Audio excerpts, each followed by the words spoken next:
عاوزين نتجوز واحد شل الشنطة. كان رد فعل غريب فيه إهانة وهو بيتقدم لها. عاوز أقول كلمة لأي اتنين بيحبوا بعض بصدق، لو الحب ده حقيقي ما تخلوش لحظة غضب تهدم اللي اتبنى بسنين إحساس. مش كل كلمة تتقال في انفعال تستاهل رد أكبر منها، ومش كل كلمة وجع يستاهل يتحول لمعركة كرامات. في علاقات ما بتموتش فجأة، لكنها بتنهار مع كل ردة فعل زيادة، وكل لحظة حد قرر فيها يثبت انه اقوى بدل ما يحتوي.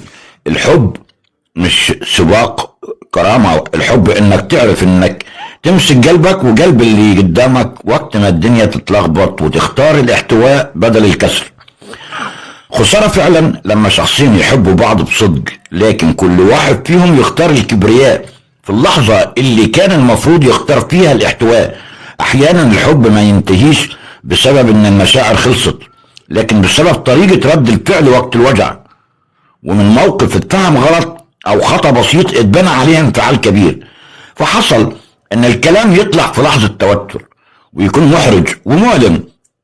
فكان رد الفعل الطبيعي في الموقف انه يترد بنفس الطريقة، ومش كنوع من الانتقام لكن كاحساس لحظي متبادل تحت ضغط اللحظة.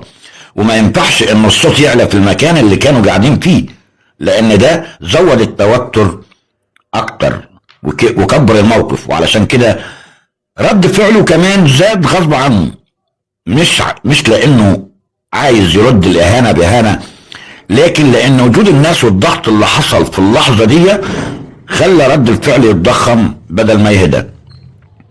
اتنين بيحبوا بعض بصدق وفي لحظة خلاف خرجت كلمة جارحة او اهانة او عصبية زادت عن حدها. هو غلط فعلا وجرحها بكلام ما كانش المفروض يتقال، لكن في بعض المواقف الانسان بيكون منفعل ومضغوط وبيحاول يدافع عن نفسه فيغلط بدون ما يحسب حجم الخراب اللي ممكن تعمله كلمة وقت الغضب.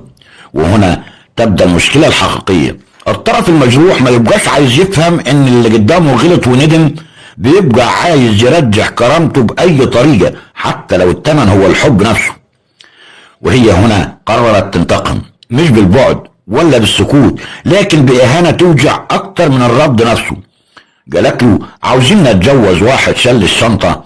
يمكن ناس كتير تشوفها جملة عادية، لكن اللي بيحب بصدق يعرف ان بعض الكلمات بتقتل أكتر من الطعن نفسه.